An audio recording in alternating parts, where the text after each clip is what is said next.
Hola a todos y bienvenidos a este nuevo episodio del curso de Rust en el cual vamos a hablar de cómo crear una función que nos retorne un número aleatorio. ¿Por qué? Porque lo vamos a utilizar en un episodio próximo y además esto de los números aleatorios es algo que siempre resulta muy útil en todos los lenguajes de programación. Así que para empezar necesitamos crear nuestra función que se va a llamar obtener número aleatorio, va a devolvernos un i32 y va a generar un número aleatorio evidentemente. Pero para esto vamos a necesitar una librería, un crates, una dependencia de Rust que se llama runs y vamos a utilizar en particular esta cosa rng, punto y coma. Aquí obtenemos un error y es porque esto no existe para cargo. Tenemos que decirle para eso, abrimos este archivo cargo.toml y aquí vamos a escribir lo siguiente, runs, y si tienen el autocompletador de GitHub Copilot les dirá aquí cuál es la versión apropiada. Si no, bueno, esta es la versión apropiada a la fecha de grabación de este curso. Para que les aparezcan esta cosa verde necesitan la extensión que juraría que se llama crates, y si no es crates es bittertoml, pero estoy casi seguro que es crates, que les dirá, ok, esta versión está cool o esta versión mejor no la uses porque ya está obsoleta, tiene fallos de seguridad o cosas así. Bien, volviendo al código, ¿qué necesitamos para crear nuestra función que genere el número aleatorio? Bueno, necesitamos un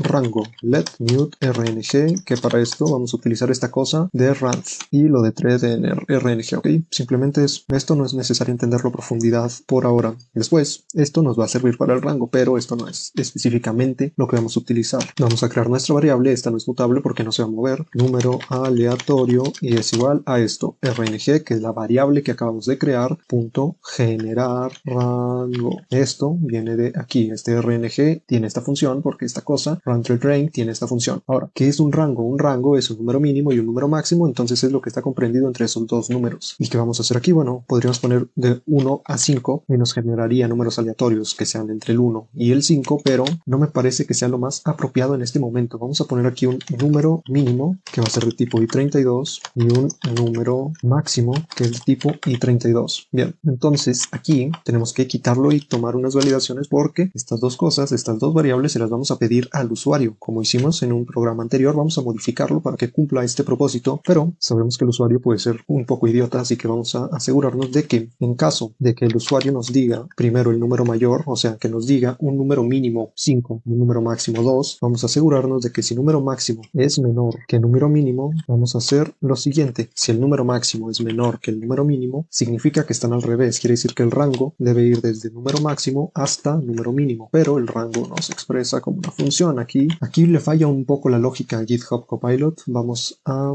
decirlo. Ahora, ¿qué necesito? Necesitamos asegurarnos de qué pasa si el usuario lo hizo bien. Si el usuario lo hizo bien, bueno, hacemos esto. Un número aleatorio es igual al rango con el número mínimo al número máximo. Y finalmente devolvemos el número aleatorio pero sin punto y coma. Bueno, aquí hay algo que creo que vimos en episodios anteriores y si no, lo vemos ahora. Si ponemos return es con punto y coma. Si no ponemos return es sin punto y coma, y personalmente me gusta más hacerlo de esta manera. Sin embargo, hay algo importante aquí y eso es que este número aleatorio no existe fuera de estas llaves. Es algo que ya vimos en el episodio de scope y del ámbito. Así que lo podemos resolver de maneras diferentes. Podemos hacer esto, let mute, porque va a cambiar número aleatorio. O simplemente podemos poner let número aleatorio de tipo i32 y ya, ¿ok? Aquí no es necesario decir que va a ser mute porque se va a asignar una vez y ya. Sin embargo, estas variables están no siendo utilizadas aparentemente porque el let, ¿ok? Sobre el let. Vamos a quitar el let y ya funciona. También podríamos dejar el return dentro de estas cosas, pero siento que agregaríamos más código. ¿Qué necesitamos ahora?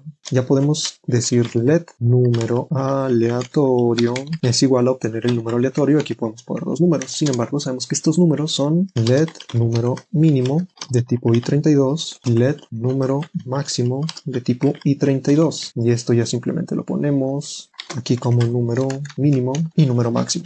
Sin embargo, obtenemos un error ahora y es que estas variables no están inicializadas. Eso significa que no tienen ningún maldito valor. ¿Pero por qué no las inicializamos? Porque vamos a pedirle al usuario que nos diga cuál es el valor que desea para estas variables. En un episodio anterior utilizamos este código para validar la entrada de datos del usuario. En este caso no vamos a necesitar esto. Vamos a tomar solo esta parte y vamos a eliminarlo, ¿ok? Y venimos aquí al final, ponemos nuestra función obtener número. Bien, ahora que tenemos aquí la función, vamos a realizar las modificaciones pertinentes para que esto funcione. Esto sabemos que nos devuelve un option y 32. ¿Qué pasa? Un option y 32 todavía puede ser un valor nulo, un none. Entonces, vamos a hacer algo muy cool. Vamos a hacer nuestro loop y este loop dentro va a contener una variable que vamos a usar de manera temporal. Let, a ver, número mínimo y vamos a ponerle temporal, solo porque se me da la gana. Ok, es igual a obtener número. ¿Qué significa esto? Aquí, como ya lo dijo inteligentemente Rust, esto puede ser una option y 32, puede ser un none o puede ser un i32 y sabemos que el usuario no es muy brillante que digamos, así que igual ingresa algún símbolo y esto se rompe por querer comparar más adelante. Si un símbolo es más grande que otro o por querer generar un número que esté entre un rango de un símbolo y otra cosa, así que vamos a asegurarnos de que esto sea un número y esto lo vamos a hacer de la siguiente manera. Si número mínimo temporal es algo, o sea, es distinto de none, vamos a convertir ese número mínimo temporal en un número de verdad y eso lo hacemos con la siguiente línea, número mínimo temporal punto ungrowup, ¿ok?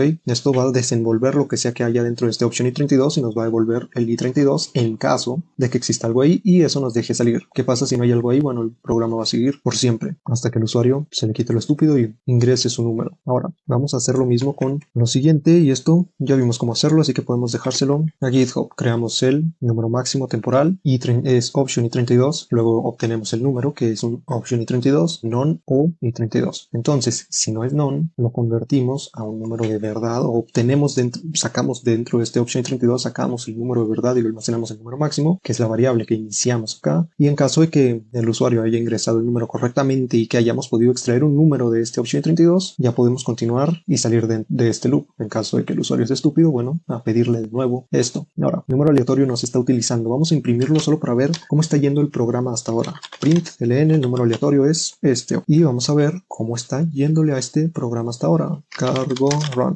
Ingrese un número, digamos un 2, que es el número menor. Aquí hay un error de UX, de experiencia de usuario o de usabilidad, porque no le estamos diciendo al usuario nada acerca de ese número. Así que si ingresa primero un 9 y luego ingresa un 1, es un poco nuestra culpa por no decirle que estábamos esperando algo. Vamos a ver esto de nuevo, 2 y 9 para comprobar que es aleatorio. Primero un 3 y luego un 8 y ambos están entre este rango, así que de momento podemos decir que efectivamente es aleatorio. Bien, ¿qué pasa? Necesitamos decirle ingrese un número, pero esto es muy ambiguo, así que vamos a decirle ingrese el número, espacio y esto. Ok, aquí vamos a poner una coma y vamos a poner la variable cuál número. Ok, es un pésimo nombre de variable, pero vamos a poner esta variable. Y esta variable cuál número existe aquí y es un string. Ok, es una cadena de texto. Ya hemos visto bastante, ya hemos avanzado bastante desde que vimos los tipos de datos, así que es una cadena de texto y no necesito decir más. Ahora, aquí vamos a poner una función string, dos puntos, dos dobles puntos, from mínimo. Bien, y aquí vamos a hacer lo mismo, string from máximo. Vamos a cargo run, vamos a compilar esto y veamos si tuvieron caso las modificaciones. Bien, ingresa el número mínimo, un 5, ingresa el número máximo, un 15.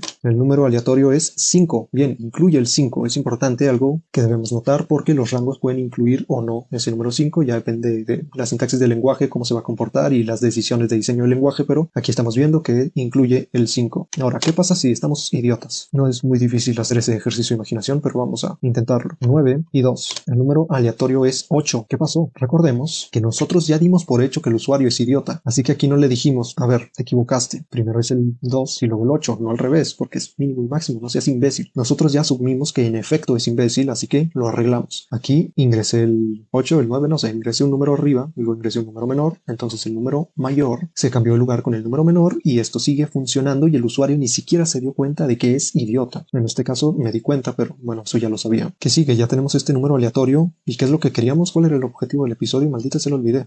Entonces, asumiendo que este era el objetivo que tenía al inicio del episodio, ya no lo recuerdo, ya hemos creado una función que nos genera un número aleatorio a partir de un rango de un número mínimo y máximo que validamos que el usuario no sea estúpido de dos formas, ya sea cambiando de lugar ese número mínimo y máximo en función de que en efecto sea un número mínimo y un número máximo, y además le pedimos al usuario que ingresara esos números con un algoritmo que valida que el usuario no ingrese alguna estupidez y que efectivamente podamos obtener un número para que el programa no se rompa. Entonces, eso es todo por este episodio, espero se hayan entretenido, nos vemos en el siguiente y adiós.